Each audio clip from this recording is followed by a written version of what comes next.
Welcome to my channel. ಎಲ್ಲರೂ ಹೇಗಿದ್ದೀರಾ? ಎಲ್ಲರಿಗೂ ಹೊಸ ಬ್ಲಾಗ್ಗೆ ವೆಲ್ಕಮ್. ನನ್ನ ಮಗಳಿಗೆ ಇದೊಂದು ಲೀವ್ ಇತ್ತು ಅಂತಂದರೆ ಏನು ಬೇಡ, ಯಾವ್ಯಾವ ಪೊಸಿಷನಲ್ಲಿ ಮಲಗಿರ್ತಾರೆ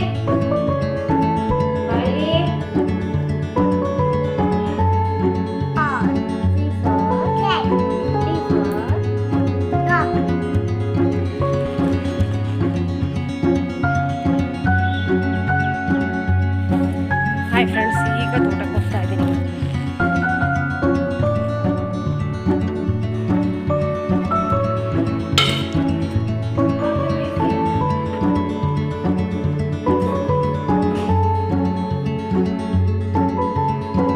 ಎಲ್ಲರಿಗೂ ನಮಸ್ಕಾರ, ವೆಲ್ಕಮ್ ಟು ಮೈ ಚಾನಲ್. ಎಲ್ಲರೂ ಹೇಗಿದ್ದೀರಾ? ಎಲ್ಲರಿಗೂ ಹೊಸ ವ್ಲಾಗ್ಗೆ ವೆಲ್ಕಮ್ ಮಾಡ್ತಾ ಇವತ್ತಿನ ಪುಟಾಣಿ ವ್ಲಾಗನ್ನು ಸ್ಟಾರ್ಟ್ ಮಾಡ್ತಾ ಇದ್ದೀನಿ. ಈ ವ್ಲಾಗ್ ನಿಮಗೆ ಇಷ್ಟ ಆದರೆ ಲೈಕ್ ಮಾಡಿ, ಶೇರ್ ಮಾಡಿ. ಪ್ಲೀಸ್ ನಮ್ಮ ಚಾನಲ್ಗೆ ಯಾರು ಸಬ್ಸ್ಕ್ರೈಬ್ ಆಗಿಲ್ಲ ಸಬ್ಸ್ಕ್ರೈಬ್ ಮಾಡ್ಕೊಂಡು ಸಪೋರ್ಟ್ ಮಾಡಿ ಅಂತ ಕೇಳ್ಕೊಳ್ತಾ ಇದ್ದೀನಿ. ಬನ್ನಿ ಇವತ್ತಿನ ಪುಟಾಣಿ ವ್ಲಾಗನ್ನು ಸ್ಟಾರ್ಟ್ ಮಾಡೋಣ. ಇವತ್ತು ಬೆಳಗ್ಗೆ ತಿಂಡಿಗೆ ನಾನಿವತ್ತು ಚಪಾತಿ ಮಾಡಿ ತೊಂಡೆಕಾಯಿ ಪಲ್ಯ ಮಾಡ್ತಾ ಇದ್ದೀನಿ. ನನಗೆ ಪಲ್ಯಗಳಲ್ಲೆಲ್ಲ ಇದು ಫೇವ್ರೇಟ್ ಅಂತಲೇ ಹೇಳ್ಬೋದು. ನಂಗೆ ತುಂಬಾ ಇಷ್ಟ. ಕುಕ್ಕರ್ಗೆ ಎಣ್ಣೆ, ಸಾಸಿವೆ, ಕರಿಬೇವಿನ ಸೊಪ್ಪು, ಮೆಣಸಿನ್ಕಾಯಿ ಹಾಕ್ಕೊಂಡಿದ್ದೀನಿ. ಈರುಳ್ಳಿ ಹಾಕ್ಕೊಂಡು ಚೆನ್ನಾಗಿ ಫ್ರೈ ಮಾಡ್ಕೊಳ್ಳೋದು. 10 ನಿಮಿಷದೊಳಗೆಲ್ಲ ಪಲ್ಯ ರೆಡಿ ಆಗುತ್ತೆ. ಟೇಸ್ಟ್ ಕೂಡ ತುಂಬ ಚೆನ್ನಾಗಿರುತ್ತೆ. ಚಪಾತಿಗಂತೂ ಸೂಪರ್ ಕಾಂಬಿನೇಷನ್ ಅಂತಲೇ ಹೇಳ್ಬೋದು. 1-2 ಟೊಮೊಟೊನ ಕಟ್ ಮಾಡಿ ಹಾಕ್ತಾಯಿದ್ದೀನಿ. ತೊಂಡೆಕಾಯಲ್ಲೇ ಹುಳಿ ಇರುತ್ತೆ, ಹಾಗಾಗಿ ಹುಳಿ ನೋಡ್ಬಿಟ್ಟು ಹಾಕ್ಕೊಳ್ಳಿ, ಅಂದರೆ ಟೊಮೊಟೊನ ನೋಡ್ಬಿಟ್ಟು ಹಾಕ್ಕೊಳ್ಳಿ.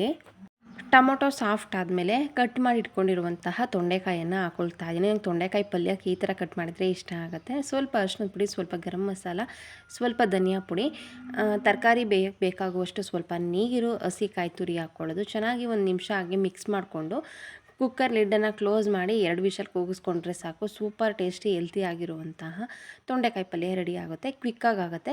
ರುಚಿಗೆ ಬೇಕಾಗುವಷ್ಟು ಉಪ್ಪನ್ನು ಕೂಡ ಹಾಕಿದ್ದೀನಿ. ಹೇಳೋದನ್ನು ಮರೆತೆ ಕೊನೆಗೆ ಹೇಳ್ತಾ ಇದ್ದೀನಿ. ಅದ್ರ ಜೊತೆಗೆ ಚಪಾತಿ ಕೂಡ ಈ ಕಡೆ ರೆಡಿ ಆಗ್ತಾ ಇದೆ.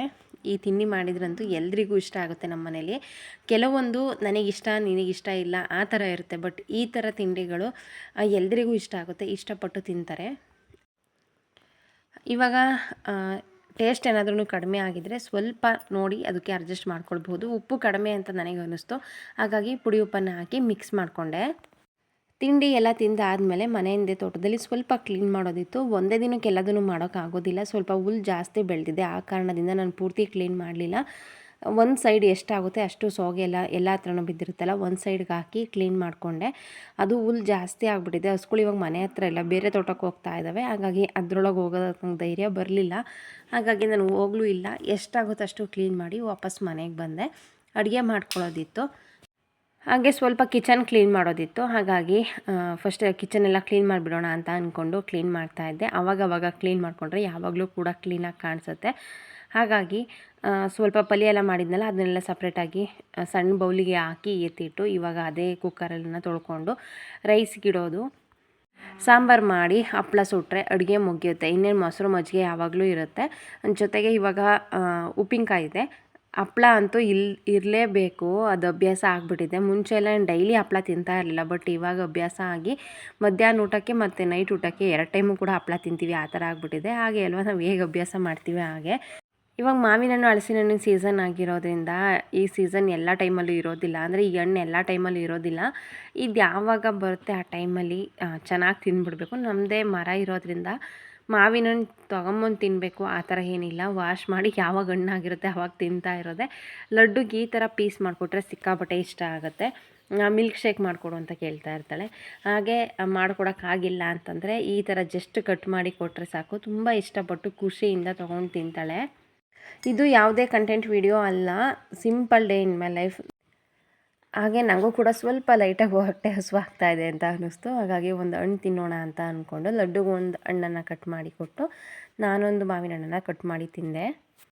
ಸ್ವಲ್ಪ ಮನೆ ಕ್ಲೀನ್ ಮಾಡೋದಿತ್ತು. ನಾಳೆ ಗುರು ಪುಷ್ಯಾಮೃತ ಯೋಗ ಇದೆ, ಹಾಗಾಗಿ ನಾಳೆ ಬೇಗನೆ ಪೂಜೆ ಮಾಡಬೇಕು. ಬೇಗ ಅಂತಂದರೆ 6 ಗಂಟೆಯಿಂದ 11 ಗಂಟೆ ಒಳಗೆ ಪೂಜೆ ಮಾಡಬೇಕು. ಅದರ ಸಪ್ರೇಟ್ ವಿಡಿಯೋ ಮಾಡಿ ಹಾಕಿದ್ದೀನಿ, ನೀವು ನೋಡಿದ್ದೀರಾ ಅಂತ ಅಂದ್ಕೊಳ್ತೀನಿ.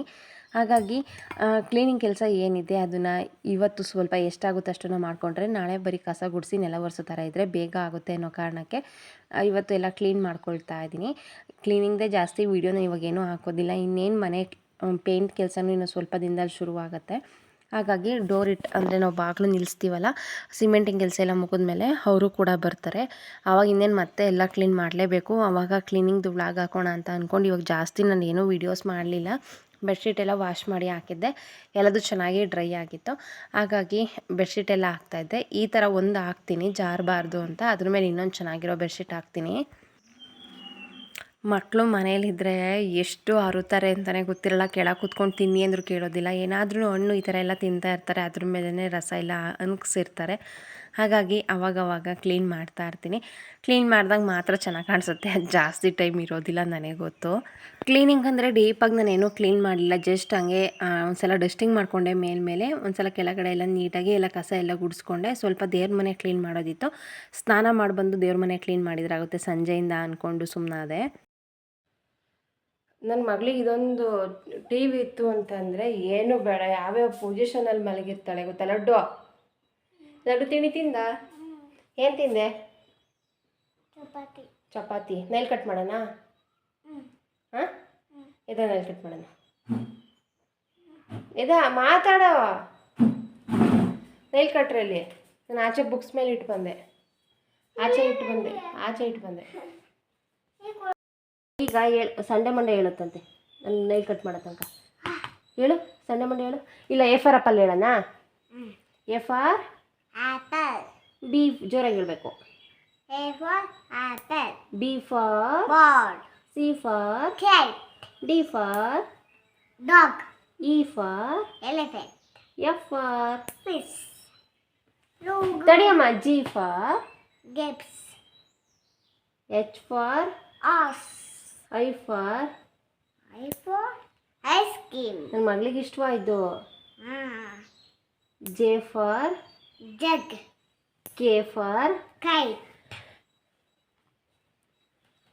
L for lion. M for mango. N for nest. O for owl. Next P for parrot. Q for ಕ್ಯೂನ್. R for parrot. ಅದು ಚೆಲ್ಲಬಾರ್ದು. ಎಸ್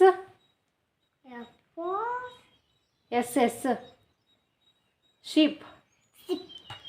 ನಾಳೆ ಗುರುವಾರಕ್ಕೆ ಮಲ್ಲೆ ಹೂವು ಬಂತು, ಸಿಕ್ಕಾಪಟ್ಟೆ ಖುಷಿ ಆಯಿತು. ರಾಯರಿಗೆ ಇಷ್ಟವಾದಂತಹ ಹೂವು ಅಂದರೆ ಇವತ್ತು ಮಗ್ಗಿದೆ.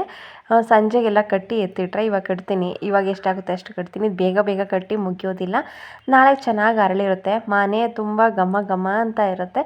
ಹೂವೆಲ್ಲ ಸ್ವಲ್ಪ ಕಟ್ಟಿಟ್ಟಾದಮೇಲೆ ಇವಾಗ ತೋಟಕ್ಕೆ ಹೋಗ್ತಾ ಇದ್ದೀನಿ. ಇವಾಗಂತೂ ನೇಚರ್ ನೋಡೋದೇ ಒಂಥರ ಖುಷಿ, ಎಲ್ಲಿ ನೋಡಿದರೂ ಗ್ರೀನಾಗಿ ಕಾಣುತ್ತೆ. ಹಾಯ್ ಫ್ರೆಂಡ್ಸ್, ಈಗ ತೋಟಕ್ಕೆ ಹೋಗ್ತಾ ಇದ್ದೀನಿ. ಮತ್ತೆ ಟೈಮಲ್ಲೇ ಸ್ಕೂಲ್ ಬಿಟ್ಟು, ಹಾಗಾಗಿ ಸಂಜೆವರೆಗೂ ವೆಯ್ಟ್ ಮಾಡಿ ನಿತ್ಯ ಬಂದ ಮೇಲೆ ಈಗ ತೋಟಕ್ಕೆ ಹೋಗ್ತಾಯಿದ್ದೀನಿ, ದಾಳಿಂಬೆ ತೋಟಕ್ಕೆ. ಇದೇ ಥರ ಅಂತಂದರೆ ನಡೀತಾ ಮಾತಾಡೋದಕ್ಕೇ ಆಗ್ತಾಯಿಲ್ಲ. ವಾಕ್ ಮಾಡ್ಕೊಂಡು ಬೇಗ ಹೋಗ್ತಾ ಇದ್ನಲ್ಲ, ಹಾಗಾಗಿ ಸೋನೆ ಅನ್ನೋ ಥರ ಆಗ್ತಾಯಿದೆ. ಹೋಗೋಣ ಬೇಡವಾ ಆ ಥರ ಡೌಟಲ್ಲಿ ಹೋಗ್ತಾ ಇದ್ದೀನಿ. ನೋಡೋಣ, 1 ಅವರ್ ಆದ್ರೂ ಎಷ್ಟು ಕೆಲಸ ಆಗುತ್ತೆ ಅಷ್ಟು ಮಾಡಿ ಬರೋಣ ಅಂತ. ನನಗೆ ಹೇಗೆ ಅಂತಂದರೆ ಆ ಡೇ ಫುಲ್ ಪ್ರೊಡಕ್ಟಿವ್ ಆಗಿರಬೇಕು. ಅಂದರೆ ಆ ಡೇ ಫುಲ್ಲು ಏನಾದ್ರೂ ಆಗ್ತಾ ಇರಬೇಕು, ಏನಾದರೂ ಕೆಲಸ ಆಗಬೇಕು, ಇಲ್ಲ ರೆಸ್ಟ್ ಮಾಡಬೇಕು, ಇಲ್ಲ ಮನೆ ಕೆಲಸ ಆಗಬೇಕು, ಇಲ್ಲ ತೋಟದ ಕೆಲಸ ಆಗಬೇಕು. ಈ ಥರ ಸುಮ್ಮನೆ ಕೂತಿದ್ದು ಟಿ ವಿ ನೋಡ್ತಾ ರೀಲ್ಸ್ ನೋಡ್ತಾ ನನಗೆ ಆ ಥರ ಆಗೋಲ್ಲ. ನಾನು ಆ ಥರ ಅಲ್ಲ. ಹಾಗಾಗಿ ಈಗ ಸ್ವಲ್ಪ ಟೈಮ್ ಇತ್ತು, ಹಾಗಾಗಿ ತೋಟಕ್ಕೆ ಹೋಗಿ ಬರೋಣ ಅಂತ ಹೋಗ್ತಾಯಿದ್ದೀನಿ. ತೋಟಕ್ಕೆ ಹೋಗಿ 6 ಗಂಟೆವರೆಗೂ ನನ್ನ ಕೈಲಿ ಎಷ್ಟು ಆಗುತ್ತೆ ಅಷ್ಟು ಕೆಲಸನ ಮಾಡಿ ವಾಪಸ್ ಮನೆಗೆ ಬಂದು ಹಾಲು ಕರೆದು ಡೈರಿಗೆ ಹಾಲು ಹಾಕಿ ಮತ್ತೆ ಅಡುಗೆ ಕೆಲಸ ಶುರು ಮಾಡ್ಕೊಳ್ಳೋದು.